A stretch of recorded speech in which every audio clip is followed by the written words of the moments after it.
am I about to be kidnapped? Am I about to be raped? Do I have to fight for my life right now? And then he sits there and watches me put my bags in my car. I'm thinking he's about to throw me in my trunk, take my car, and...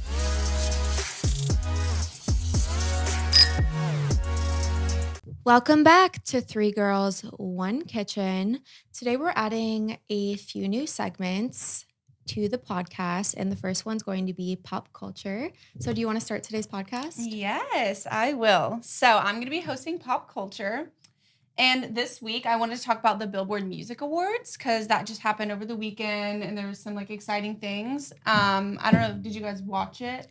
I didn't watch it, but I definitely saw on social media after Megan Fox's outfit was a huge thing. Oh my God. Machine Gun Kelly's tongue, Drake on stage with his baby. That was so cute. I know. Yeah. And then, I was actually going to say that my friend got nominated for 2 awards. Really? So what I'm sure you guys have heard the song I Love You. It's like, I love you. Oh my God, yes! Yeah, so Surf Mesa, Oh. His real name is Powell, but I've actually kind of grown up with him since I've been in LA. And he's very young. I believe he's 19. Yeah. Yeah, not even 20. So for him to just pop off, and I actually remember the day that he told me he wanted to get into music, and I was like, oh, that's cool. I support it. But I never knew that he was going to actually get that big and just, Well, his song went viral on TikTok last year, right? Okay, yeah, I know that song. It's a really good song. Yeah, so now they have remixes. Yeah. There's covers now. It's insane how he just blew up with that song. So wow, that's amazing. Yeah, I actually didn't watch them personally, but I was watching on Twitter, everything going on, TikTok. But yeah, Drake, he got Artist of the Decade, which was huge, and he brought his son on stage, which was so cute. I think it's really deserved too. I can't think of another artist from his generation prior to him. There's Kanye, there's Jay-Z, legends. But for Drake's generation, I can't think of anyone who was on the same level as him. Can you? I mean, I agree. I listen to Drake almost every single day. See, I'm not a huge Drake fan, which I know, shocker. I'm not either, but you can't really deny that, when a new album of his comes out or a new song, everyone goes and listens to it. It's a banger for sure. No, I mean, I definitely agree. I just know him as the guy in the wheelchair from Degrassi. That is all I ever see. I can't see him as an artist, I never watched that. So yeah, see, I grew up on it. Neither did I. Oh, yeah. It was so popular when I was younger, though. I think I didn't have cable. That's why I didn't watch it. Honestly. You didn't have a cable either, right? Yeah. I'm honestly, no. Because I was thinking back in Indiana in junior high when he had, mixtapes come out, before he was even, I think he was still on Degrassi. I used to listen to it with, actual headphones. I would listen to Drake. So it was well-deserved. I was waiting for it to kind of happen because I haven't really seen him get an award like that. I think that's what I was trying to go for. Sorry, can I ask you guys a question that I'm just curious? What was the first Drake song that you heard? For me, it was the one, I think Nicki Minaj is in it. It was when he was part of Young Money, the Bedrock song. Yeah, right? Was that the first song you heard from him? No, for me, I feel like it goes way back to Marvin's Room. Mine, I don't remember the name of it. It was an old song. I don't think you can even find it. I need to find it now. It was a mixtape. It wasn't even. Really? It was before Bedrock because I was still in junior high at this point, and Bedrock came out when I was in high school. Yeah. So it was old Drake. I don't think he had even been in contact with Lil Wayne at this point. Really? Because I had older brothers too that listened to this. Yeah, I was a little bit younger, so I think I was either 6th grade or still in elementary school. So yeah, I wasn't listening, hard back then. I feel like I grew up on the Weeknd though, so for me, I've always been a Weeknd fan just because from the get-go, when they first started out, I think Drake was actually featuring in one of his songs, or it may have been vice versa. But that's where I remember the Marvin's Room. There was Love in the Crew. That was my all-time favorite song. Yeah. Whenever I worked at Hooters, actually on my drive, it took me an hour. I would listen to The Weeknd the whole way. Love The Weeknd. So he actually got 10 awards at the Billboard Music Awards. Do you remember any? Oh, I mean, there were so many. I think it was top artist, top played songs. There was a bunch of categories that he won. But I personally thought he should have been the artist of the decade. Who? But whatever, it's fine. Mean, Drake is. I know Drake is the go. I get it. Drake, yeah. I'm just saying I'm a Weeknd stan, so that's all I have to say. The Weeknd is great. I just don't think he has the same pull over hip hop as Drake does. Not everyone. I kid you not. Literally, Drake drops a new song. It doesn't matter if you like him or not. Everyone just wants to hear it. So he'd be singing about grapefruit, and it's that's a hit, guys. He has one called Passion Fruit. So yeah. Wow.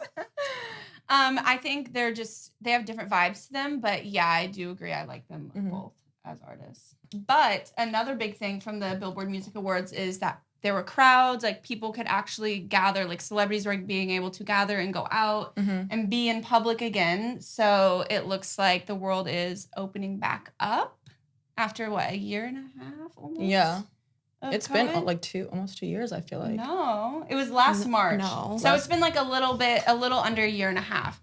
So we're finally starting to get like, you know, the basketball games and whatnot started happening again. But the Billboard Music Awards, when people were on stage, like there was crowds and stuff. So that's new. I wonder if it's similar to the NBA games. When we went, we had to get tested the morning of, and when you enter the arena, you have to submit your test results. And still wear a face mask as well. Still wear a face mask, yeah. A lot of places, though, they're removing the face mask ban. I just talked to you about this. When we were in New York, me and Alexa were going to Equinox together. Every day we had to wear our face masks, which is so hard when you're working out. It literally suffocates you. Yeah. The day that we leave, I get an update.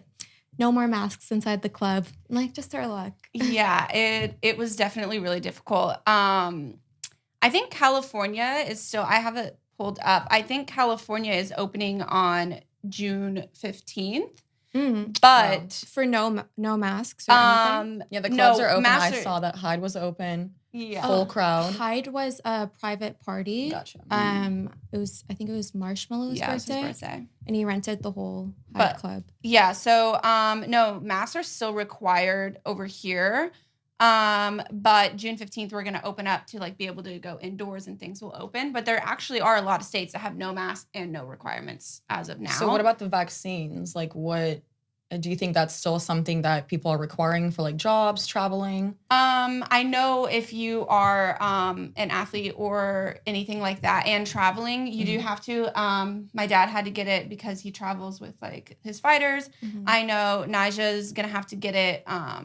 It's not mandatory, but they were recommending it for the Olympics just so he wouldn't have to quarantine.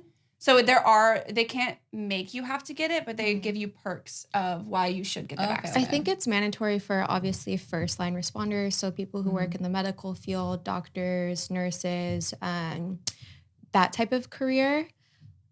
And now originally it was only open to them, and now it's, everyone can get it. But I think it is still, I could be wrong, but on a basis of who needs it the most. But my thing is, because I was looking into this as well, like with the whole vaccine requirement, is that, people with autoimmune disease, weak immune systems, HIV, they're saying that, yes, you can get the vaccine, but there's no backed up safety data by the CDC, which is mind-blowing because they're basically saying, oh, like you have to get the vaccine, but we don't know what the fuck is going to happen to you because we don't actually have backed up data letting you know that you might die or you might have like an illness from it, So like, that's what's scary is the fact that like the government is actually able to control us in a way to where they're telling us and encouraging us to get a vaccine that could potentially also harm us, it's funny that you say that. I saw a TikTok yesterday of a girl that had gotten the vaccine and she had lip injections. And she said her lips got so huge. They went back down to normal, but she said like after the second shot, they went and got huge. So if it affects that way, I'm sure there's other things that can be affected. Yeah, there's lots of I think that's like little things. Yeah. But I mean, I think it's important to note that it's not just this vaccine. People have reactions to vaccines every day. It just depends on how your body responds. I do think it's interesting to bring up how people with HIV would react to it. Or autoimmune disease. Yeah, or other autoimmune diseases. Yeah. I've personally done a lot of research on HIV, having been a sex worker. It's always been a giant fear of mine. So if you guys ever want to be educated on it, I could go on for days. But luckily for them, they have great medications now, antiviral drugs that can reduce your viral load to 0. So hopefully for those people who are asymptomatic, they won't have reactions to the vaccines. And what another interesting thing that I actually had read up on is a lot of people have just been saying, let nature run its course. And I know that a lot of people might be offended by that, by that term, because there are people that have lost their family members, their friends, their spouses, due to COVID. But what basically a lot of scientists are saying is that there's a thing called herd immunity. So it's basically where a virus can't spread because it keeps encountering people that are actually protected by the infection. So it's people that already have an immunity to it, people that have potentially gotten the vaccine, or people that just have built up a tolerance. I had it way back in March last year, and I've not since had it again, which is insane because I feel like I've been exposed to flying and traveling more my entire life last year than I ever have, at all. And it's crazy because I never knew that I had it. I've been tested. I've always been negative, but I had donated blood and they tested it and I had antibodies actually. And I have never had any symptoms. I never had anything at all. People really close to me have gotten it. My little brothers, whenever I was there, I didn't know they had it. I've tested negative every time. Like my best friend that I was with her for like a full week. We separated for a few hours and she called me crying. She had it. I got tested negative. So I don't know. I've heard both back and forth on if your antibodies go away after months or whatnot. So I'm still unsure for that. Yeah. But I mean, as far as I know, I haven't had it either, but it could be the same situation as you where you had no idea, but you were asymptomatic. Yeah. I think I just believe that you build up an immunity to it. As corny as that sounds, all those movies about the zombie viruses and you see people building an immunity to something, and that's the whole point of the herd immunity concept is people are saying not everyone has to be immune to it, but it has to, or not everyone has to be vaccinated, but just some people have to be so it could help stop spreading. And that's why I don't believe that it should be a necessity to get vaccinated because it's kind of against your amendment rights, if you don't want to, if you don't feel comfortable, if you have an autoimmune disease, you shouldn't be forced and required to go to work to have a vaccine, I don't know anyone that requires it. It's not a requirement. Yeah. I think healthcare workers, it might be a requirement, but you're choosing to work. I know it's talked about. And I'm not 100% sure. However, what you're speaking about was picked up by a couple European countries when the virus first started. They were just we're just going to let everyone get it. If, part of the population dies off, that's the weaker part of the population. Survival of the fittest. Yeah, survival of the fittest. Going to Miami, they definitely took on that approach as well. And I don't think anyone in Miami really has COVID anymore. I've been there a few times during the end of the pandemic and I haven't had COVID yet. I've been around everyone, didn't catch anything. But I might be a freak because I've literally sat next to and probably made out with people who had COVID and I haven't gotten it. Yeah. Well, the one thing that I do like about this happening is people learn to be a lot more clean. Even when you're flying, now every time they're disinfecting and sanitizing and being super clean. These are things that hopefully they keep doing. Just in general, even restaurants, everywhere, people are way more cautious now and way more clean, which is something we should have done to begin with. I mean, it would help stop a lot of other flu, people are getting way less colds, sick. So hopefully that's something that we keep up. A blessing in disguise, kind of. But, so I was going to ask you how you felt about everything opening up, if you are comfortable going to the clubs soon because they're opening. I know. Honestly, I don't even think it has anything to do with having or getting COVID. It's more so I just don't feel socially normal going. I don't know if I'm just traumatized from what COVID has done to a lot of people or how it's affected people, but it's almost a respect thing for me. I went to a party where it was very packed. I actually brought a mask and I was the only person wearing a mask and my friends were making fun of me. And it just got to the point where I was okay, if I don't take this off, I look like a fucking idiot. People are just why is this girl, who does she think she is? She's wearing a mask. But it's just because I just want to respect other people that are very affected by it or have lost someone, have elderly. So I personally don't care about myself, I just care about others. And I feel weird and I feel wrong posting on social media that I'm going out to all these mass gatherings and then going about my day the next day, going to the grocery store and potentially getting someone sick who might die. Yeah. I mean, I definitely, when we were in Miami, me, Alexa, and a few other people, and we went to Club 11, I was just get away from me. I'm going to get COVID here. I was I'm not drinking off of you.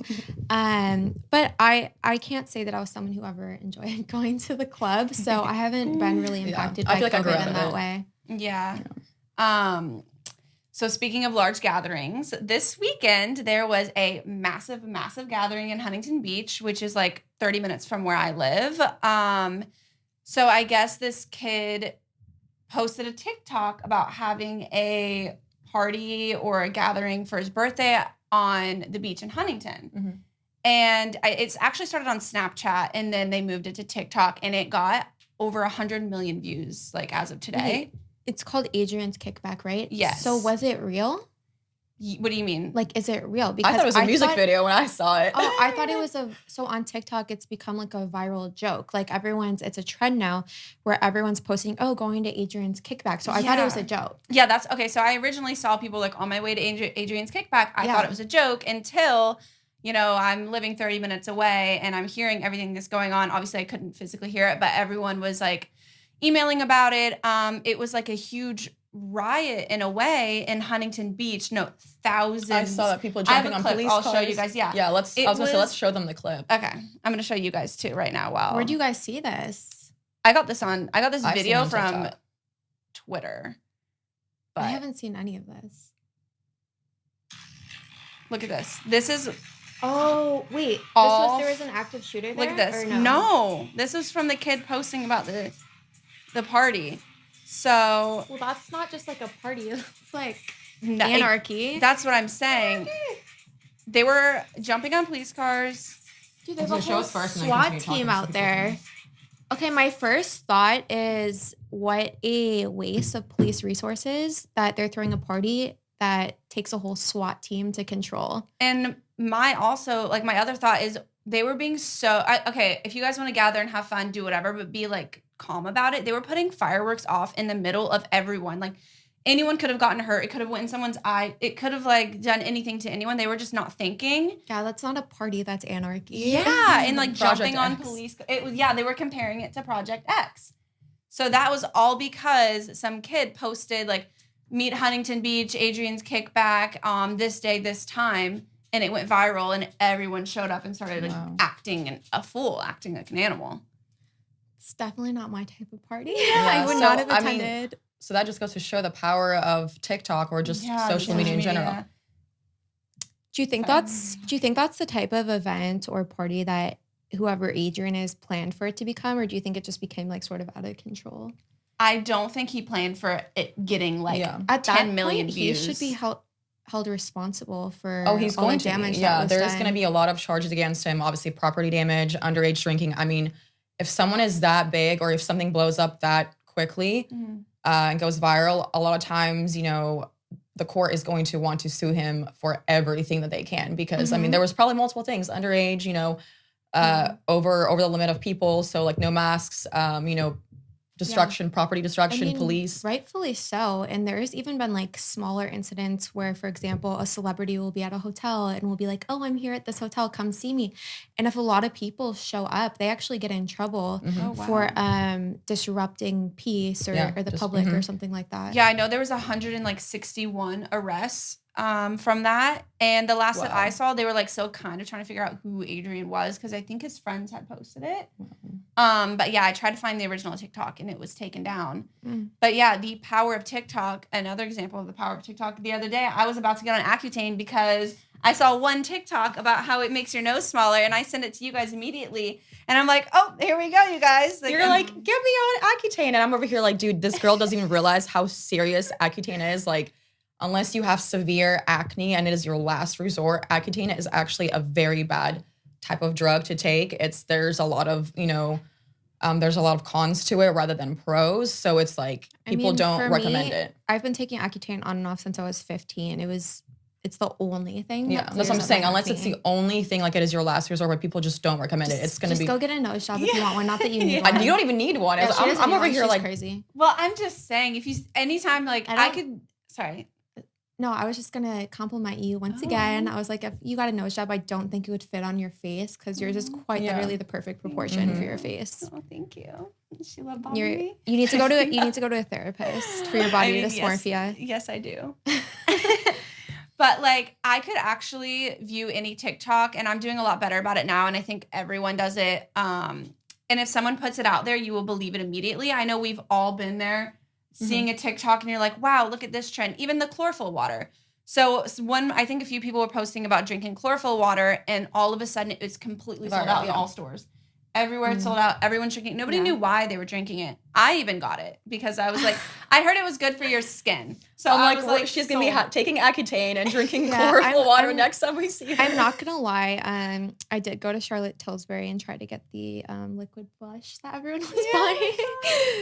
It's crazy. Yeah, the power that they have to sell out products is sort of similar to when, you know, the Kardashians were really popular and Kylie would drop lip liner she was using, even though it was literally injections, and it would sell out immediately. I was gonna say, speaking of them, don't they have something they just came out with? Kendall actually just dropped her new tequila. Have you guys tried it? I haven't tried it, but I saw you did, and my friend Paige did, and you guys had the same reviews. I saw your stories back to back. Yes, I tasted it. I was actually not impressed. I would say it's between Blanco, it's between Casamigos and what is it, the Jaja tequila? Do you know what I'm talking about? Yeah, the chain smokers. Yeah, so I would say it's like in between. It has kind of like a smoky, like a wood taste after. So I definitely don't think it's smooth. I also don't feel like it would go well with mixed drinks because the taste is kind of like I said, it has like that wood smoky taste. So I feel like it would essentially kind of ruin like certain drinks or just have that weird taste in it. But I was a little disappointed because, you know, she had claimed that she had been working on this for almost 4 years in the makes. So it took her that long to come out with something that's supposed to be like the hype just wasn't. I just also saw a lot of people, I guess, upset with the commercial she had put out. She had the words like reversed. Yeah, she has Blanco tequila on it. So the proper way to say it in Mexico is tequila Blanco. Yeah, so that's something that she's been getting roasted for because once again, she worked on it for 3.5 years, and you're going to tell me that this girl got the label on a tequila bottle wrong. I mean, technically, you know, it wasn't her. It was like her team should have definitely noticed that. Yeah, and just to add, once again, you know, it was culturally inappropriate is what a lot of people are saying. They were very offended because she was dressed kind of like the poor class. She was wearing like a sombrero, you know. She also, even the truck that she was posing on had a taped up window. I was like, okay, that's a little bit much. I don't agree with, you know, the bullying and like she's been harassed for other things recently too. Like she did a photo shoot and her sister also did a photo shoot the same day, and people were saying, oh, Kendall's ugly compared to Kylie. Kendall's not a good model just because one of her photo shoots, it didn't even look like her, honestly, the other photos I've seen. I mean, also, you have to think about it. Photo shoots are completely different vibes, what they were going for. Like, their photo shoots, you can't even compare. Completely different vibe. Just because it's not something that they liked or whatever, there's definitely no need to bully or especially compare sisters. Like, that's... Yeah, that was really, really, you know, just... I think she's just too famous and too much in the spotlight to where, I don't know who her PR team is, but... y'all gotta go because you're letting this girl get roasted about a Pepsi commercial, about now her own tequila. But it's funny because a lot of people did actually defend her. So a lot of people came out to say, you know, it's funny that you guys are throwing hands at Kendall Jenner, yet George Clooney, LeBron James, Nick Jonas, Dwayne Johnson all have tequila brands. You know that George Clooney actually owned Casamigos and he sold it in 2017.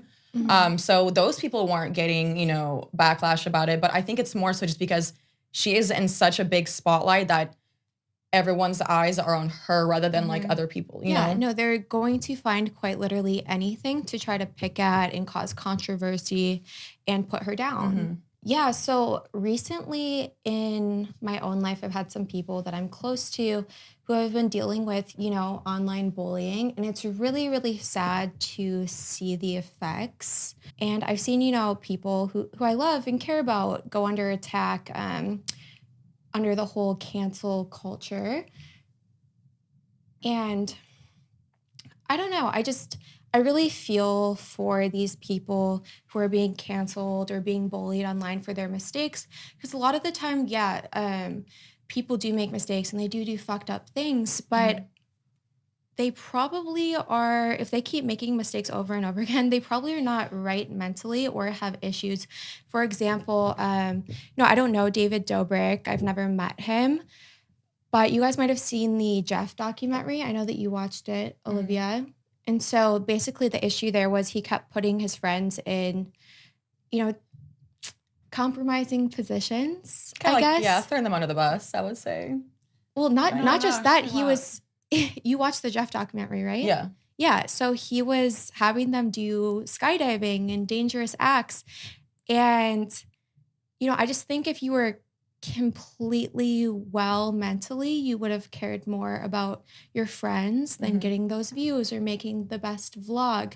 And it's not, an excuse for him, but I think people should have a little compassion instead of bullying other people. Yeah, and it's his job. That's how he makes money. It's. I mean, it's not right for him to put his friends' lives at risk. Or even, for example, another thing he was getting canceled for was sexual assault allegations that one of his old Vlog Squad members brought against him for, I guess, setting up pranks where he didn't know that he was kissing another man.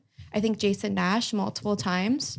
And I don't know that much about the allegations, but I just do know a lot of these people who are getting canceled online or bullied for their mistakes, they're probably already, having issues, and it's not right for people to condemn them and go after them and cause even more issues for people who probably already have problems. Yeah. There's actually been cases of people getting canceled or talked badly about by these drama bloggers and committing suicide. Wow.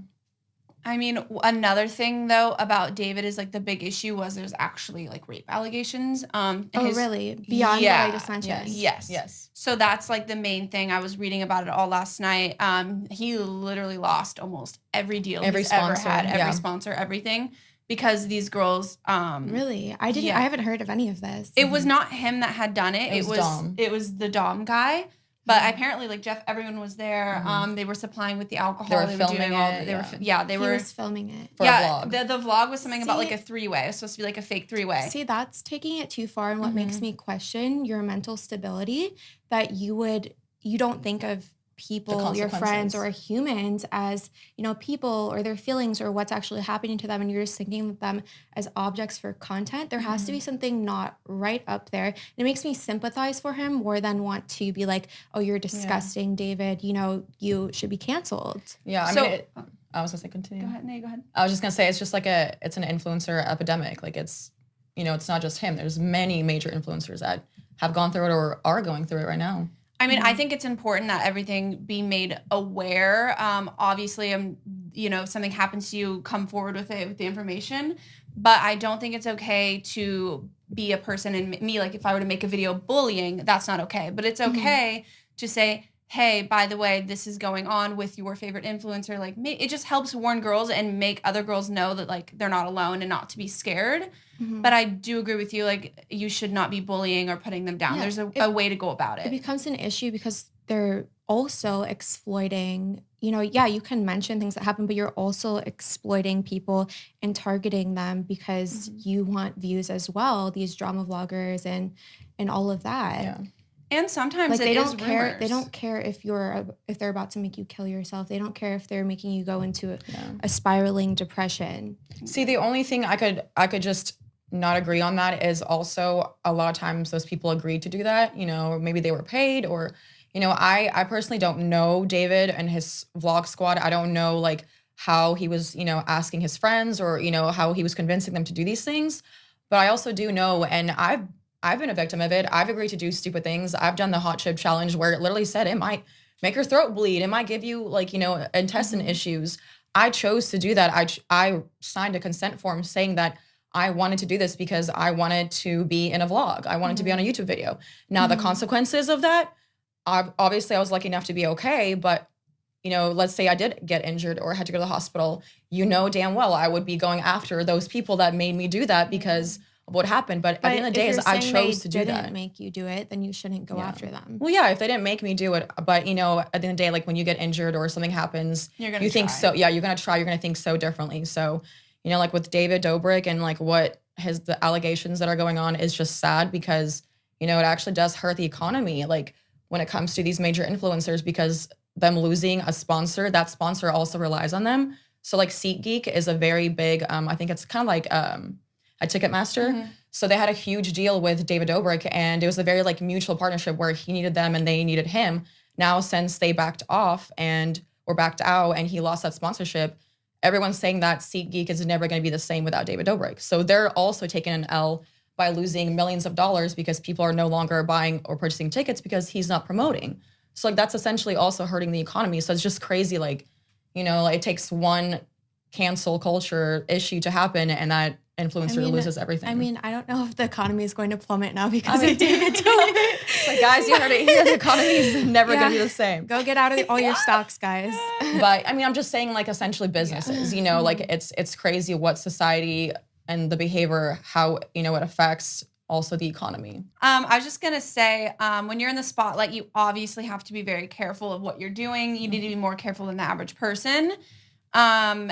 I don't think that maybe he didn't mean anything wrong. I don't know. I actually don't know him. But when it comes to sexual assault and stuff like that, there obviously is no excuse. But there are little reasons people get canceled that are things that people do every single day, but they are just not in the spotlight. So I just don't agree with like attacking and being a bully unless it's like a big, huge. Yeah, I mean, we're all guilty of doing things that, like, if anyone publicly found out, we would instantly be canceled. And I think a lot of viewers don't think about that or see it. It's like, you know, everyone has done something that would be morally wrong. It's just fun for them to target people and cancel them. They think that it's, you know, they don't really, I don't think that they fully see the people, celebrities or people that they see online as human beings. Yeah, or they don't once see again, the aftermath objects. of that, And it's fun for them to harass us online. It's fun for them to make fun of us. It's fun for them to try to destroy our lives because they don't see us as people who need to support our families, who need to pay our bills, who need this job. But anyways, going back to sexual assault, I actually wanted to touch on something during this podcast because I had a really weird experience yesterday. I was going to CVS to get my newspaper, and I check out of CVS. There's a guy in the parking lot when I walk out, and when I get to my car, first of all, he follows me to the car. I open my trunk and I'm about to put all my groceries in, and this man just sits there and stares at me as I'm putting my groceries in the car.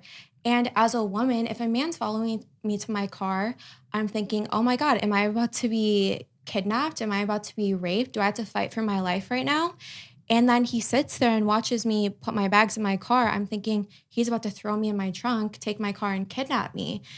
And did this man mean any harm? I don't know. But I kind of just wanted to go over and educate the audience on some things that they may do that aren't proper etiquette, because a lot of men don't realize that we as women being alone or, you know, walking at nighttime in the dark by ourselves have fears, and there's things that you can do as a man to make us feel more comfortable.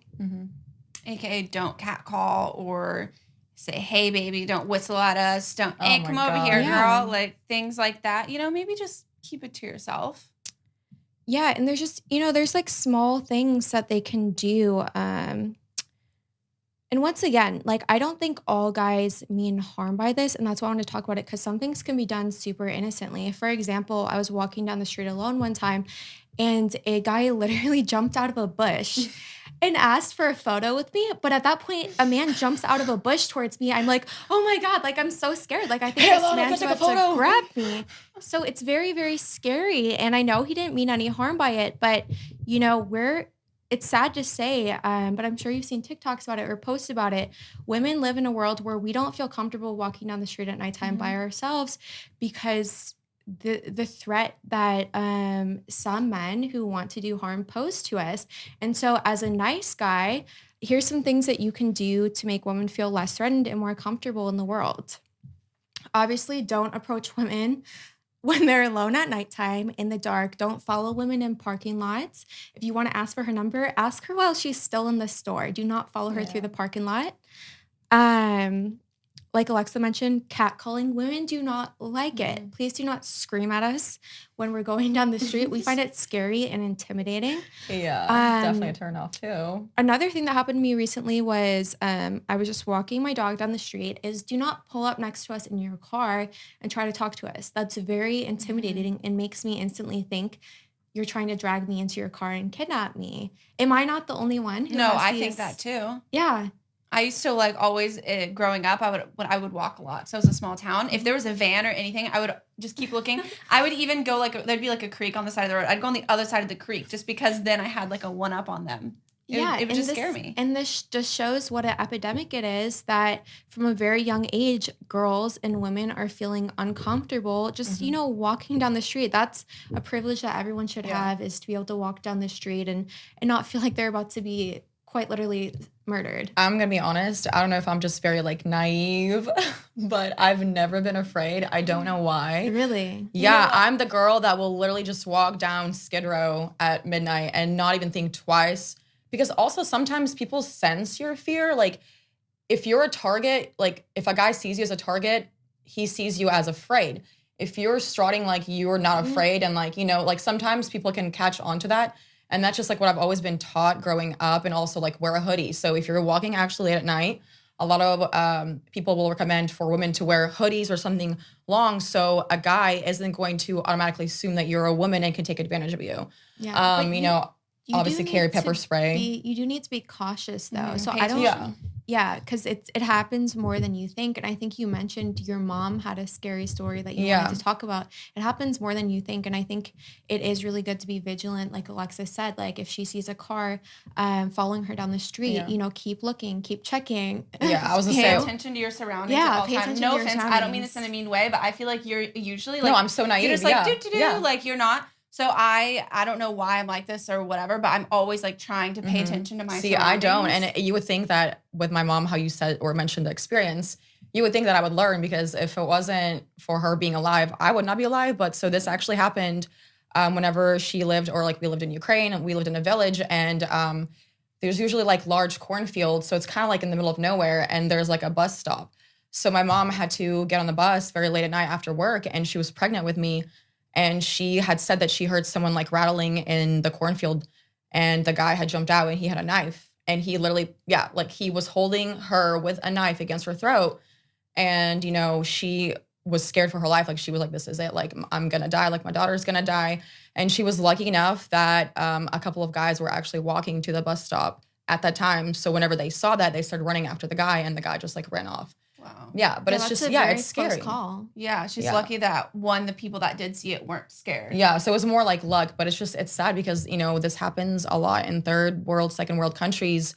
Women don't have a choice. They have to go to the bus stop, or they have to walk alone after work, and it's just really sad. And it's not necessarily when you're alone, because when I first moved here, actually, I was 18. I was going to be going to SMC, and I had been staying with my uncle, and he had a driver. His driver had something to do. So he's I'm just going to drop you off at Santa Monica Pier for a little bit by yourself. It was advised for me not to do that, but I was okay, whatever. I was excited. I'd never really been. I remember, obviously the pier is so packed, so packed. I remember walking around, and some guy literally was grabbing me, touching me, kissing on me, a random stranger that I don't know.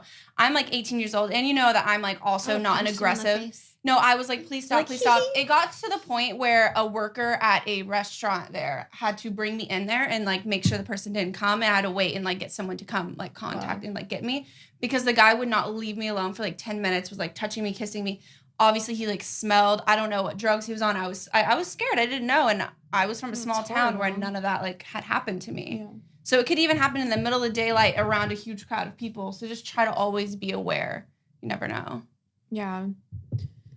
Well, for the men, are there any tips that you can give them to be less intimidating in these, actually both these situations? I was thinking they would be a little bit more mild. I didn't realize that they were extreme.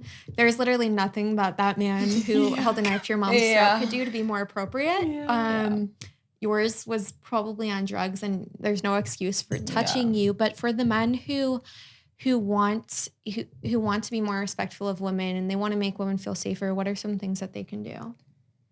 I really liked what you had mentioned, the cat calling. Mm-hmm. That I think is just such a big turnoff, first of all. Second of all, if I hear a man yelling hey, nice ass, or come here, let me holler, let me have your number. To me, that's so aggressive. So I'm instantly going to categorize you as an aggressive person, and that's creepy. Yeah. I would find you really weird, and I wouldn't want to associate myself with you, because it's also scary because it's like, oh, if I ignore this man who's catcalling me, what's he gonna do to me? Yeah, next? exactly. Like, And he that could is be also offended. He scary. could be aggressive. He could come and up behind me and attack me because he doesn't like that I rejected him. Exactly. I've had that too. I've been scared and like giving people my number or things because I was too scared to say no. I didn't know what to do.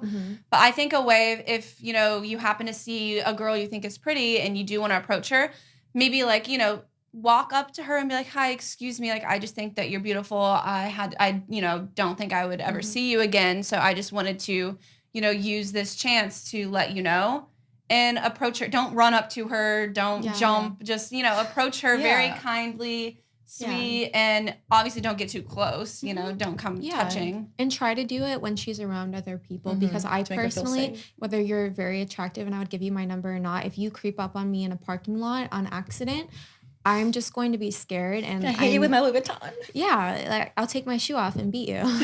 Just kidding. But I'm going to say no because I'm just caught off guard by it. Yeah. I agree. So I think there's little things that men can do to make women feel more comfortable in situations and in the world and in America. And what women can do would just say, try to be paying attention to your surroundings at all time and just be we need to work on that with you because you need to look around. It's not you, now it's the people around you. I'm gonna put a tag. I know, I'm worried guys. I go on jogs on Skid Row. The new Apple tags. Yeah, we're signing her up first. Oh, you guys have locations, so if I'm ever if you drop your phone, I'm saying I'm putting one in your skin. Oh, okay. If you get kidnapped, they always get rid of the phone. That's true. This is sort of funny, but I always, because I plan out these scenarios in my head really often. Me too. I think it's because my mom made me watch murder documentaries as a child, so I've always been very scared. And so I'm like, okay, if I get kidnapped, I'm putting my tracker on, I'm sending my location to a bunch of people, and then I'm shoving it up my butt. I didn't go that far, but I thought about because it. they would take my phone, so I'm gonna shove it up my butt and fucking have people track me. Damn, that's actually a good smart. idea. I've never thought of that. I have thought of scenarios like if I would hurry up and send a voice memo or something to someone describing as much as I could based on who was there or whatever. Yeah. I watched a lot of Law and Order SVU growing up, so I did what you did those. I'm like, I watched all those, and I'm over here like, I would be dead. I'd be like, guys. What? Isn't my I'm in a car, like me posting a story. I'm like, Sam, the sliding is so good, guys.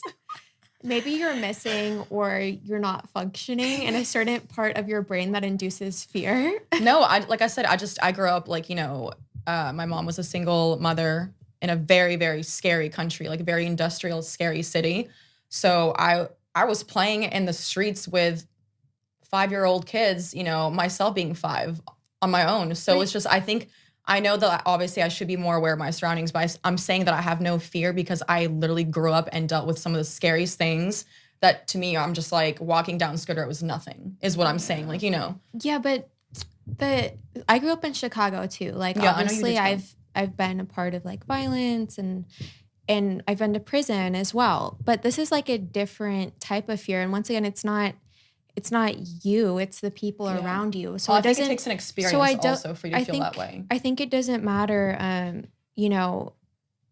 who you are or what you've experienced in the past. You still have to be cautious. Mm-hmm. Yeah, no, I think it would take me like having an experience, like a life event to where now I'm more cautious. See, like both of you have had one. I don't want that to happen to you. Yeah, I want you to be cautious now. Okay, fine, guys. I'll start tomorrow. And another thing too is if you see something or you feel like you don't know if someone's in danger or not, don't just ignore it. That's another huge, huge thing is sometimes girls or guys even see something going on. They're like, no, it's fine. And it's actually not okay. Mm-hmm. So if you do see something, if you're suspicious or if you see a girl, even as a guy, I've actually had guys help me out where a random stranger was being too forceful or like touchy and up on me, and a random male stranger was like, can you leave her alone? Yeah. So that helps a lot too. So if you see it, try to help. Yeah, if you see it, intervene. Yeah.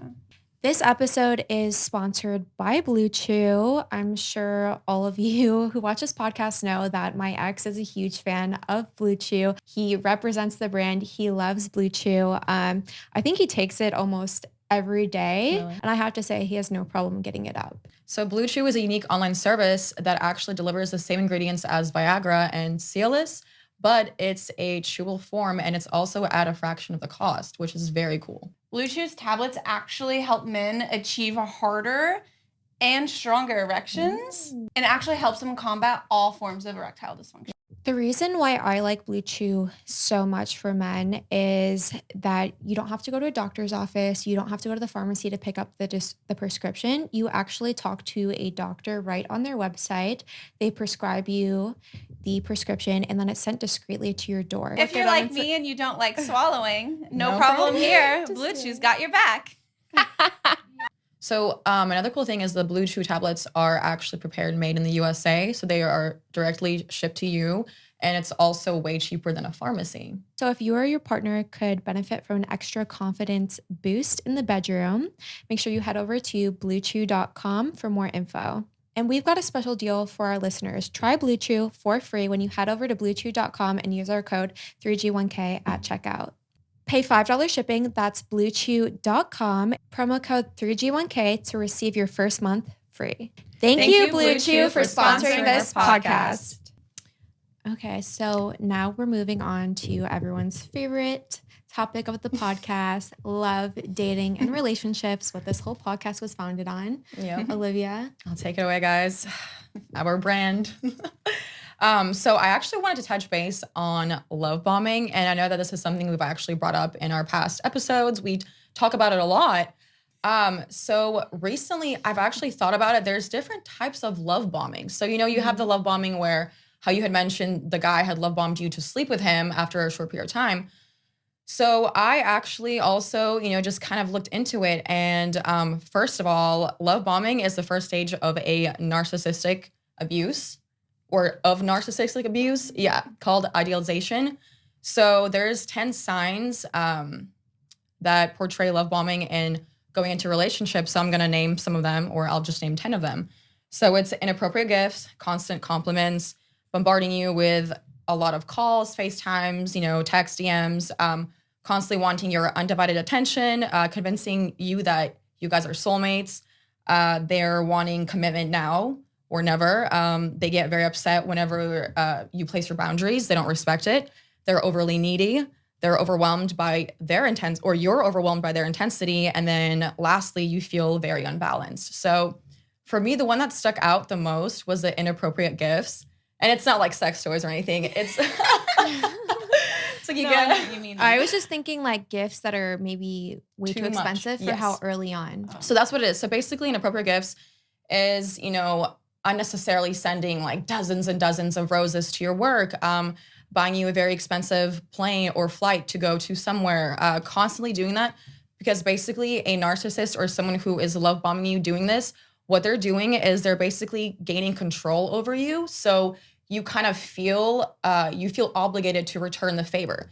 And I'm sure you guys have felt that way. I definitely have felt that way where I felt guilty for someone doing so much for me or like buying me so many gifts that I'm just like, I don't know how I can repay this person. I need to do whatever I can for them because they've done so much for me. Like they've bought me so much from, I feel like you should just be like, oh, I deserve all these things.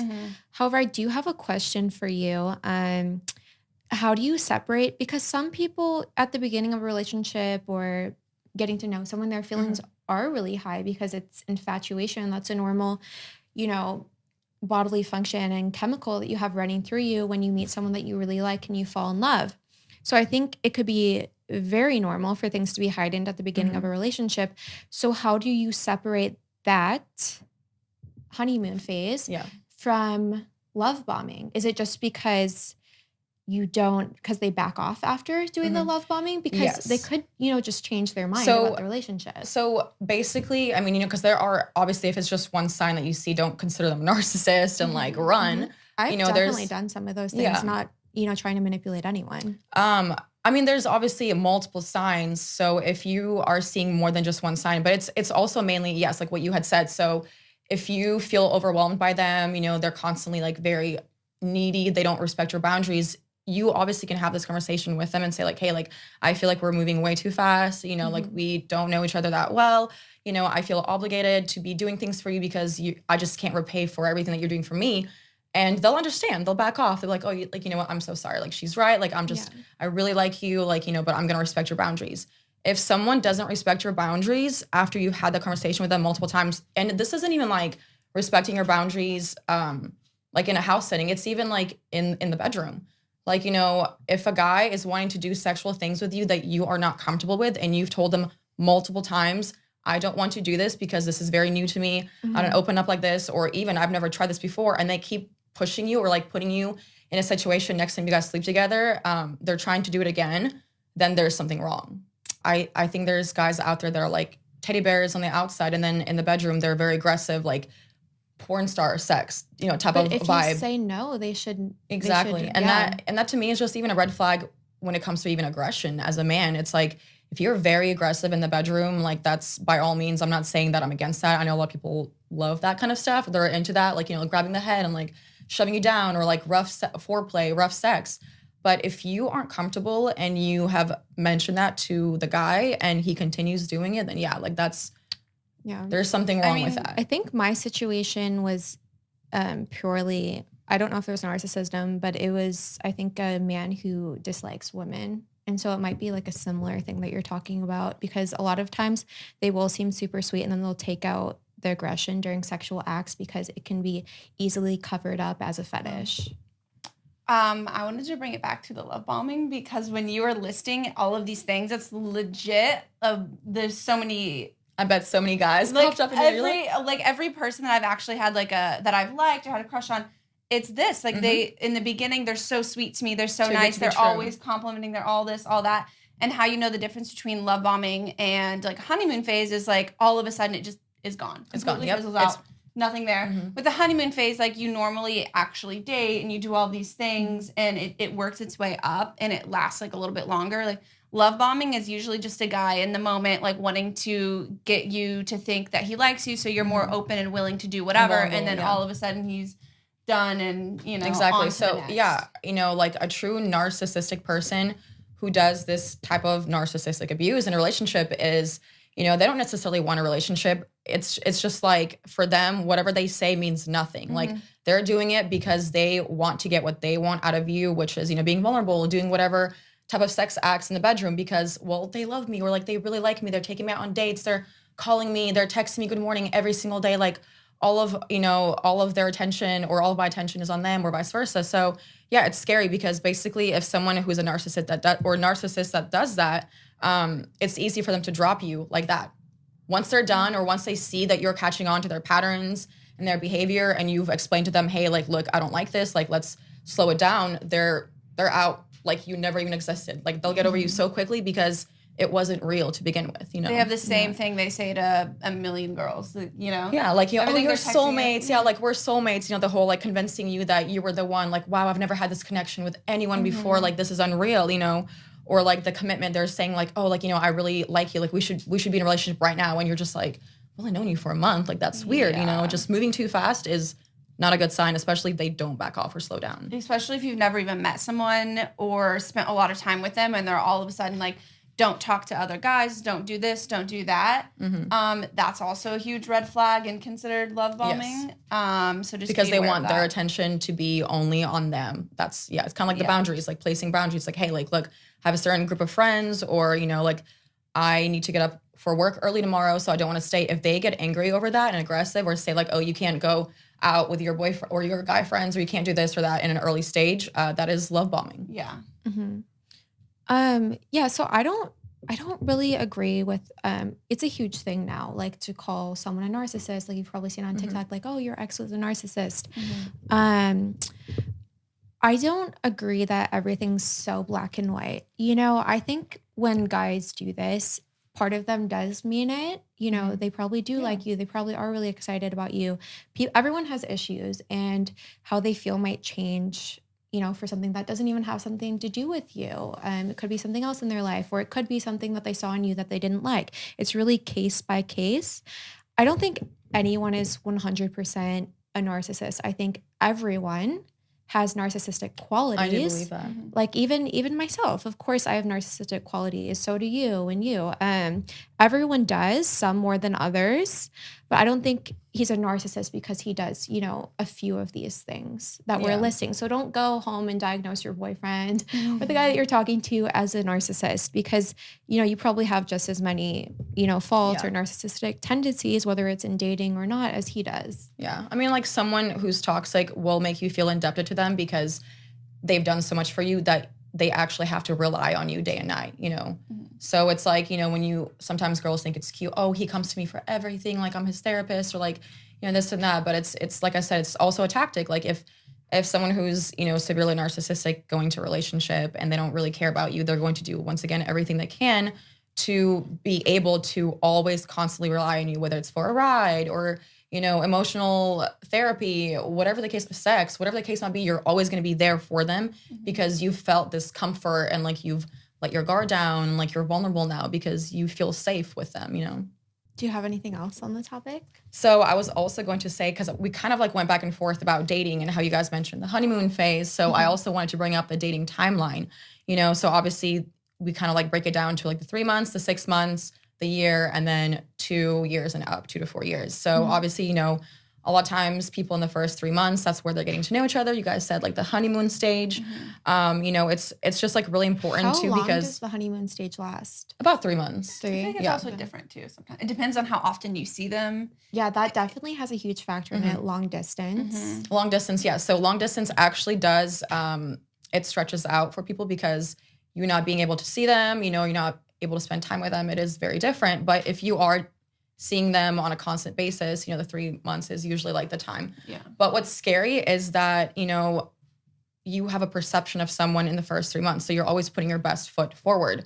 So you're actually overseeing their flaws, their bad habits, and you're too focused on wanting to like them and spending more time with them to get to know them, but you're not seeing all the red flags. So that's usually what's important in the first 3 months. I'm like, I'm a victim of that for sure. I definitely agree. In the first like month to 3 months, I'm always like, they're so different. They're this, they're that. And then after that is when you find out, you know, the true them because they're not going to like hide it anymore. I mean, even me, obviously I'm not going to complain to someone I just met, you know, and then after a few months when I'm comfortable with them, I'm going to, you know, if I'm upset about something, I will complain about it. But there are a lot of people that they pretend to be someone that they are completely not for a few months. And that's when you get tricked and fooled. Yeah, and that's scary. Yeah, I'm like, been there. And then obviously like the 6 months, I don't know about you guys, but I can actually relate on this. And even like my friends I personally know have actually ended relationships recently. The 6 month stage is kind of where it's make it or break it. You either continue the relationship or you actually end it. Like within that time, like I'd say like 5 to 6 months. My friend recently ended her relationship because she realized that her and the guy have nothing compatible. They have nothing in common. And another thing actually is that it takes five bad interactions for you to have with someone else that you realize you're actually not compatible with someone. So it took her that long to realize that, I guess. It took her 5 months. I've let it go a lot more than 5 bad interactions with certain people. But here's the issue. During the 6 months is where you are going to bicker, like, you know, because you guys both have gotten comfortable with one another. You're going to argue and fight, but the question is whether it's worth continuing, you know, if do you see yourself with this person? So a new study actually just came out that said that 6 months is actually or typically the mark for people to see the other person as marriage material. Oh, wow. Yeah, I've heard that as well, that the guy should know by 6 months whether this is a woman that he wants to propose to or not. For me, though, I've noticed my make it or break it stage has consistently been a year versus 6 months to a year. That's when I really notice I don't like this person. And I usually end up breaking up with people at almost exactly the year mark. I've had it happen 3 times in a row now. Oh, wow. Yeah. So it's funny that you said that because so the 1 year is actually where if you're still constantly fighting, it's a major red flag and you have to question. You're tired. You have to question, are your fights minor? You know, who is starting the fights? Also, you know, a lot of times a flooding, that's just when a person who's arguing with another significant other is too overwhelming and very like abrupt and aggressive that the other person can't even respond to the argument in a meaningful way because it's like their way or the highway. So you start to see those things during that year or like at the 1 year mark. And that's when you realize, okay, either I'm going to progress with this relationship and I'm happy, or if I'm not happy, that's a red flag. I'm telling you right now, with my 3.5 years of having a relationship with someone, we were fighting during the 6 months. There were definitely issues, but we obviously loved one another so much that we continued to wanting to work it out. Then the 1 year mark came, and I mean, shit just hit this like the fan.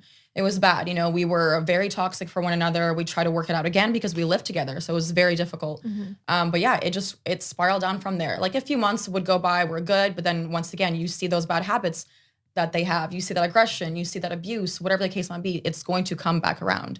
So I had the same kind of in my 3.5 year relationship. Like obviously there was a lot of ups, but there was a lot of fighting. We were spending too much time together. And then if we weren't together, we wanted to be together. It was just like no happy, and we would take time apart and then we would miss each other. It was just like a toxic cycle on and on. But what happened is like in the beginning, we just spent way too much time together. Yeah, I think that's sad because it's like when you really love someone and you're young, I think when you're still experiencing relationships is you don't know when's the right time to leave, and you also feel like you can change that person. And that's what a lot of people don't understand is you will never change that person. That person is going to continue having their bad habits, whether it's a month down the road, 2, 3, 4, 5, it's gonna come out again, So like you have to remember, like, are the good memories weighing out the bad memories, or, is there too much cons rather than pros in this relationship for me to continue? And obviously like the ending of that is the 2 to 4 year stage. If you've made it that far, typically that's when you truly know a person because you know their goals, you see how their goals change, how they change as a person. We typically tend to change every single year. So that's when you really see someone's true colors. And also, they say that a couple that can stick 2 to 4 years and wait to get married until like 2 to 4 years also is less likely to get divorced. Because a lot of people do like jump into marriages, engagement, and I feel like lately, I don't know why that's a thing, but I'm just like, what? You've known each other for 2 months and you're engaged? I'm like, is it for the views? I'm confused. Who at 2 months? Well, I mean, I'm not going to say their name, but I think it's just like a bunch of a few influencers that I've noticed. And I'm just like, first of all, you're young, you're living in an influencer house with other people. It might just be for content or something. Yeah, but I just feel like that's morally wrong. I'm like, you shouldn't like put that out into the, like, to me, marriage is very sacred. I'm very old school, and I just don't think that should be just thrown around like that, Yeah, I'm trying to get married once, and that's it. Oh, baby, be married to me. Gotta get, okay, yeah. Those benefits.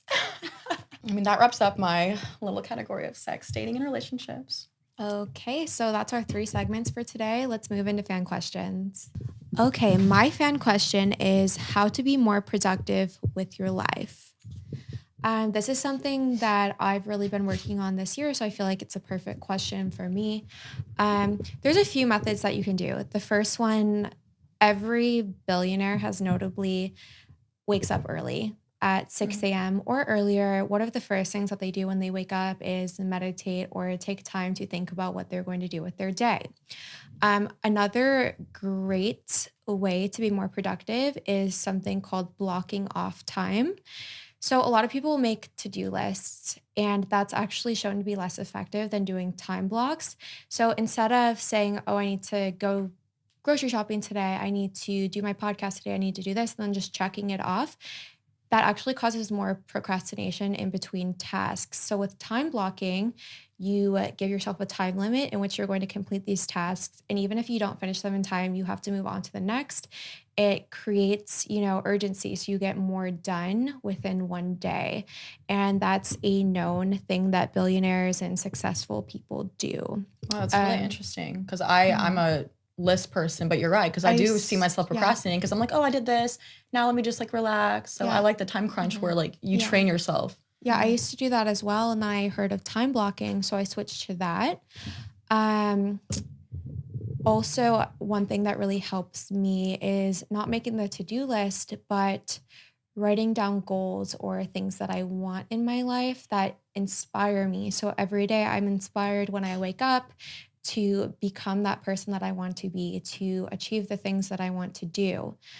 So a lot of it all starts in your mind, and it starts with self-control. I really like that. Yeah. No, I agree. I mean, I've set my mind to something before, and I was very disciplined. I wanted to do well in a pageant, and I started getting up very early, started working out, disciplining myself, making sure that I don't drink alcohol for 4 months, really working towards that goal. And I had that one goal, and I succeeded it. I accomplished it. That was like the best feeling ever. So it's very possible to do anything that you want to like accomplish, like you can do it.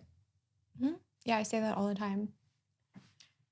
I literally send stuff like that to the group text all the time. You're like, my blonde hair is too expensive. I'm like, then you need to plan how to make more money. Nothing's too expensive for you. Exactly.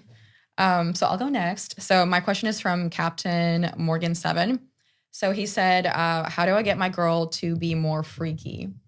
So since I'm super vanilla, I figured I could relate to this question. I don't know. From what I saw in New York, you are not. Oh my god. Oh my god, yeah, the phone operator sex. No, not that. You I know. I don't know why I was so good at that. Hidden talent. talent. No. She was full on straddling Paige and giving us a show. Oh yes, yes. I was showing her my sex moves. Yes. I wow. Recently, if you're vanilla, you have like you have some like you're salted vanilla or something in there. So I don't know how freaky you're wanting to get or like to what extent you're asking, but I think what Alexa had mentioned, earlier is if you treat a woman right and you respect her, she trusts you, she's going to be more open to do things that you want to do because, at the end of the day, essentially in a relationship, you're going to want to please your partner. So if you guys have been together for a while, then yeah, like just have that conversation. Be like, babe, I really want to like experiment. I want to explore some new things, sometimes even confidence. Like I've noticed if a guy isn't hyping me up, like if he's not telling me how sexy I am, like how good, my butt looks, or like I'm just so gorgeous, I'm so pretty, that to me is gonna make me feel less insecure like in the bedroom. So I'm gonna be more closed off. But if you're very like, if you're giving her like praising her and like showering her with compliments in the bedroom, she's going to be more likely to get more freaky with you. And I've noticed that, like, if a guy's gonna compliment me, I am going to be closed in. But if you're telling me, like, how good I feel or, like, how sexy I am, like, like, my body's banging, then I'll do whatever you want me to. Yeah, you're like a circus animal. Yeah. No, I agree 100%. If I really, really like a guy and I know that he likes me, that's the thing is if I know someone likes me, I will do anything sexually, like, especially if we're dating. But yeah, if we're having sex and even if I'm like getting out of breath or I'm tired doing whatever, if I hear they're like, validating me and saying how much they like it and how good it is, all of a sudden it's like I just drink some caffeine because I'm ready to keep going. And all of a sudden you're like a freak and you're just like, where is this coming from? Yeah, I'm going to pull out. Yeah. And also, I mean, it also depends like how long you're with this girl. Like if this is new, then I think you just need to give it time. Don't rush into like, if you have a kink for something, don't freak her out and like fucking scare her off. But yeah, if you guys have been together for a while, a couple months, yeah, I think you could have that talk. And just, like I said, giving the pointers that I gave you, hopefully that advice can help to kind of, help her like explore herself. And another note really quickly is sometimes I do this as well. It takes me a while to warm up to someone, especially sexually. Like we can have sex for a full month straight and you still don't have like, I'm still going to be reserved. So if it's a newer relationship, then you might just need to wait a little bit because you never know. Yep, that freak might come out of the closet soon. It really depends on the person too. Like it could take one person a year to let me finger their butt, and then you could go on a first date and they let you finger their butt right away. Yeah. So either find someone who has the same fetishes or work on making them more comfortable, like Olivia said. Okay. So my fan question, if you and your friend like the same girl, what should you do? So I would advise that you maybe let the girl choose. Don't come at her and say, who do you like more, me or him? Obviously don't do that, but also think about your intentions. If you actually are intending on pursuing and dating this girl and your friend is just trying to hook up, obviously you guys need to talk and he should back off because that's not fair. And why would you want, the girl to go with your friend when he's not going to treat her right? That's a good point. But yeah, it's always up to her and don't make her feel uncomfortable or put her on a spot and don't let it ruin your friendship. I definitely would talk to your friend and see what their intentions are, what your intentions are, and, obviously let her choose. Yeah. Even what her intentions are. Yeah.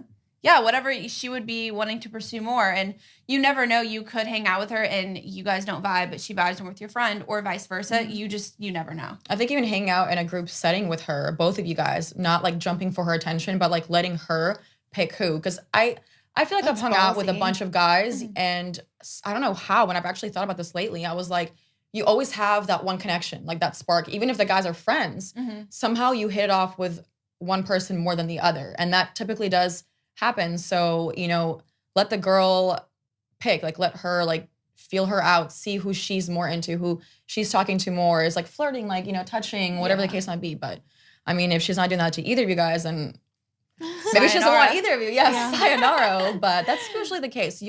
If you're in a group setting with her, you'll be able to tell who she's more into. That's just like a no-brainer.